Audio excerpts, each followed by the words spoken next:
అందరికీ నమస్కారం అండి. లక్ష్మీదేవి కటాక్షం కలగాలని, ఇల్లు సిరి సంపదలతో తులదూగాలని అందరూ కోరుకుంటూ ఉంటారు. అయితే మనము లక్ష్మీదేవి అనుగ్రహం కలగాలంటే కొన్ని జాగ్రత్తలను తప్పనిసరిగా తీసుకోవాలి.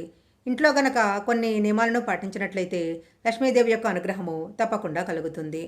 శ్రీలక్ష్మి కటాక్షం కోసము సూర్యోదయానికి ముందే లేచి ఇంటికి వెనకవైపు గల తలుపుని తీసిపెట్టాలి.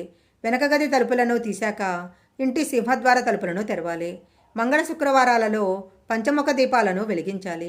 ఇంటికి వచ్చే ముత్తైదువులకు పసుపు కుంకుమ తాగేందుకు నీరు తప్పకుండా ఇవ్వాలి. పసుపు కొమ్ములను ముత్తైదువులకు ఇవ్వడం ద్వారా పూర్వజన్మలో చేసిన పాపాలు హరించిపోతాయి. కుటుంబంలో సుఖ సంతోషాలు వెల్లివిరుస్తాయని పురాణాల్లో చెప్పబడింది.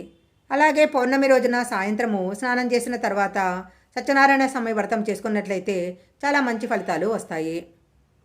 ఈ పూజ అయిన తర్వాతే రాత్రి భోజనం తీసుకోవాలి. వజ్రము వెండి పాత్రలు లక్ష్మీ కటాక్షం కలవారికే లభిస్తాయి.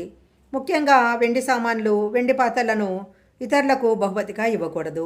ఇంట్లో ఉన్న వెండి పాత్రలను తమ సంతానానికి కూడా ఇవ్వకూడదని పెద్దవాళ్ళు చెప్తుంటారు.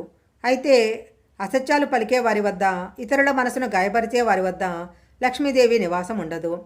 ఇంట్లో వెంట్రుకలు గాలికి తిరిగాడితే లక్ష్మీదేవి కటాక్షం దక్కదు. బయటికి వెళ్ళిన తర్వాత ఇంటికి వచ్చి కాళ్లను శుభ్రం చేసుకోకుండా ఇంట్లోకి అలాగే వచ్చినట్లయితే లక్ష్మీదేవి అనుగ్రహం లభించదు. ప్రతి శుక్రవారము గోవుకి పాలకూర, బెల్లము, అరటిపండ్లు తినిపించాలి. గోశాలకు వెళ్ళి గోవులకు పూజ చేయాలి. ఇలా చేసినట్లయితే అనేక మంచి ఫలితాలు వస్తాయి. ప్రతి శుక్రవారము లక్ష్మీదేవి భర్త అయిన విష్ణుమూర్తిని పూజించినట్లయితే చాలా మంచి ఫలితాలు వస్తాయి. పూజా గదిలో మనం పూజ చేసుకునే విగ్రహాలు తక్కువ ఎత్తులో ఉండాలి. ఎక్కువ ఎత్తు ఉన్న విగ్రహాలు పూజా గదిలో ఉన్నట్లయితే వాటికి ప్రతిరోజు అభిషేకం చేసి మహానైవేద్యము సమర్పించాలి.